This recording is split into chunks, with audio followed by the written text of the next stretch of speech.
Bonjour à tous, c'est le père Jean-Marie Luc. Je pars 15 jours et puis qu'est-ce que j'entends là sur les réseaux sociaux? Qu'est-ce que je vois quand je rentre au bout de 15 jours? Mais c'est la grosse division, des gens qui veulent faire des pétitions, qui veulent faire des manifestations pour obtenir la messe, tout ça, ça s'excite beaucoup.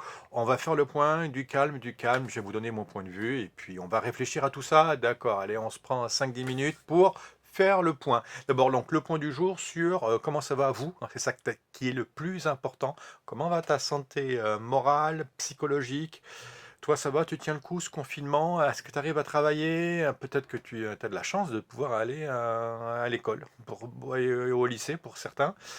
Tous ne peuvent pas le faire. Les étudiants, c'est dur de pouvoir bosser à distance. Et puis, le travail équilibre, hein. Donc, gardez bien votre job.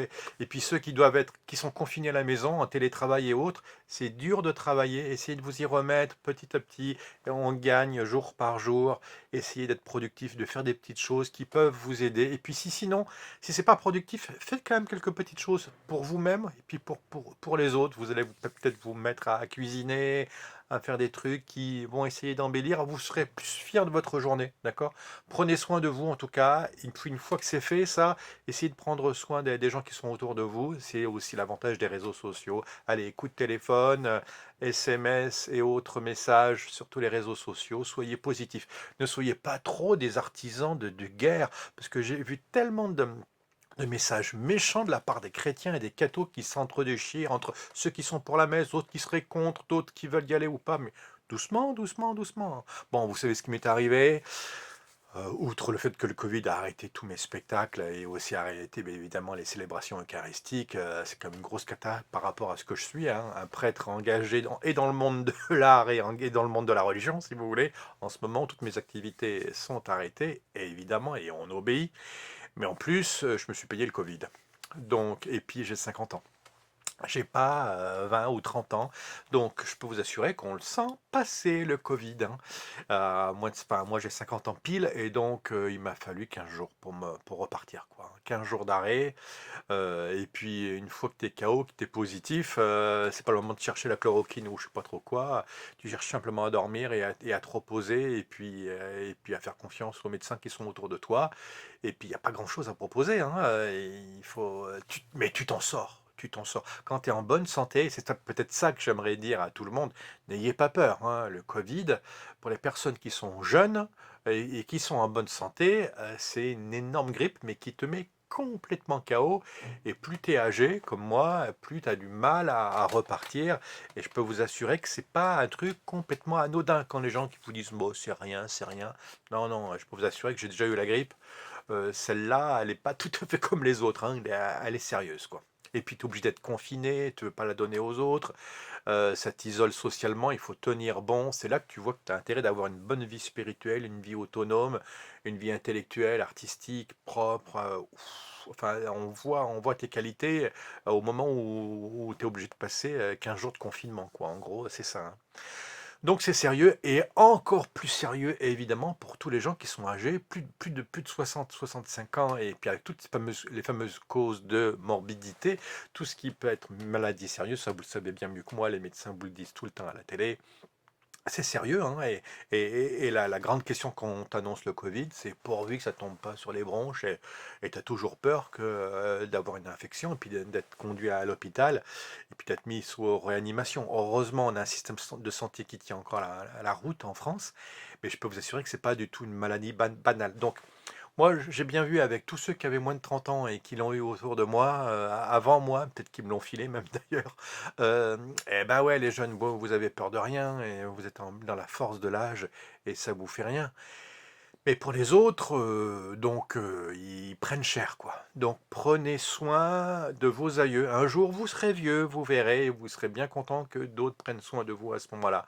Donc prenez soin des plus fragiles et voilà, hein. Prenez soin les uns des autres, d'accord? Donc ne dites pas que c'est qu'une maladie et puis comme les autres. Non, non, c'est très sérieux et on en meurt du Covid et en tout cas, on peut en être très malade. Voilà. Et c'est ça que j'aurais peut-être envie sur quoi j'ai envie d'insister. Par contre, vos divisions après, ceux qui sont en pleine forme, il faut être en pleine forme pour pouvoir se diviser. Nos autorités, elles font ce qu'elles peuvent, hein. Je parle autorité ecclésiastique par rapport à tout ce qui est le problème de messe.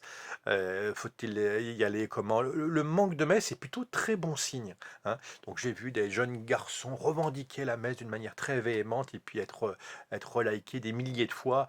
C'est chouette. Après, tous ceux qui les relikent, c'est bien, mais c'est plutôt bon signe. Si tu es un jeune garçon, que tu es en vrai manque de messe en ce moment, je me demande si c'est pas aussi un petit appel, un petit signe de Jésus. En tout cas, pour moi, ça a été le cas, hein. À 16-17 ans, et je l'ai toujours, ce désir, quoi. Le désir de l'Eucharistie, le désir de la messe.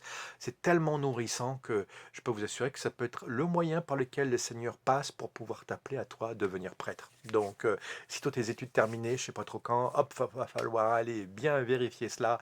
Direction séminaire ou vie religieuse.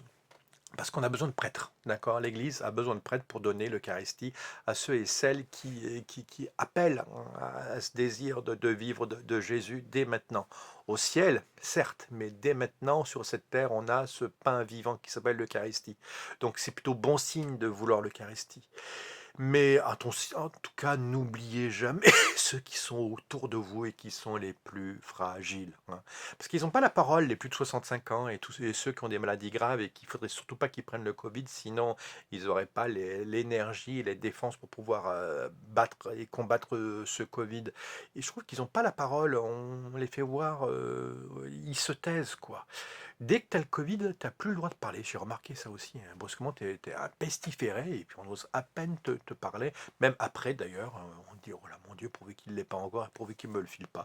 Ben oui, c'est un truc un peu sérieux, donc il ne faut pas non plus rigoler avec, hein. Et donc, prenez soin des uns et des autres. Vous comprenez bien pourquoi les autorités ferment les lieux de rassemblement tant que la maladie est trop virulente. On en est déjà sorti une fois d'un confinement, on s'en sortira une deuxième fois. C'est pour ça que j'invite bah, les plus de 30, les moins de 30 ans là, à rester courageux, à vous mobiliser pour les bons combats. Formez-vous intellectuellement, spirituellement, pour qu'une fois que vous pourrez aller et venir, oui, j'espère bien vous voir à la messe, hein. Si tous ceux qui râlent sur les réseaux sociaux étaient bien présents à toutes les messes, même les messes de semaine, je parle des jeunes là en ce moment, ça ferait du monde, hein, déjà. Donc ça, si brusquement il y a un grand désir eucharistique chez vous, moi j'y vois comme un vrai bon signe et que Dieu travaille quelque chose en ce moment, tant mieux.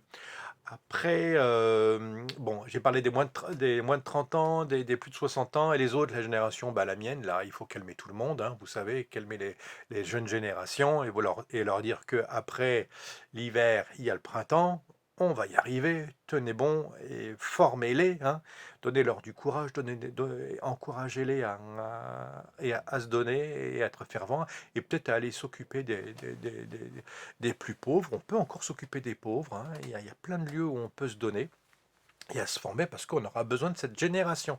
D'accord? Oh les cœurs, tout simplement, hein, c'est les dernières choses que je voulais vous dire. On va s'en sortir, hein, et donc c'est pas le moment de se mettre en opposition avec notre hiérarchie d'église. Je vois pas pourquoi vous allez vous mettre en colère, hein. Et on a une chance, nous catholiques, c'est d'avoir le pape, les évêques, les prêtres, nos curés, c'est extrêmement précieux. Évidemment, au niveau doctrinal, c'est archi précieux parce qu'on n'est pas paumé. Et puis au niveau pastoral, bah, ça aide évidemment. Et puis s'aperçoit aussi qu'on a un immense miracle vivant. On est dépositaire, nous les chrétiens catholiques, et avec nos frères orthodoxes, hein, quand même, on est quand même dépositaire de Jésus Eucharistie, réellement présent sur cette terre, hein. Et donc ce trésor, bah, il est lumineux, et il est magnifique, il doit rayonner dans notre cœur, dans notre corps, dans tout ce que nous sommes, pour pouvoir après porter beaucoup de fruits. Oui, très bientôt, l'Eucharistie, vous allez pouvoir y revenir et en vivre abondamment. Mais plus que jamais, vous pouvez déjà, dès maintenant, en vivre et faire un peu comme ce petit bienheureux là, qui vient de nous être donné à 15 ans, ce petit Italien là, geek de Jésus, mais qui a essayé par les réseaux sociaux de proclamer Jésus, Eucharistie. parler des miracles eucharistiques. Vous êtes des miracles eucharistiques, je vous assure. Donc, dans toutes vos activités, priez Jésus Eucharistie et puis demandez-lui la grâce de pouvoir très vite nourrir votre âme, hein. Et puis après, vous allez voir les bienfaits et les rayonnements que ça va donner tout autour de vous. Une nouvelle génération eucharistique arrive. Alléluia, je peux que me réjouir de ça. Calme, paix, et puis surtout bienveillance autour de vous. D'accord? Allez, haut les cœurs, soyez des artisans de paix.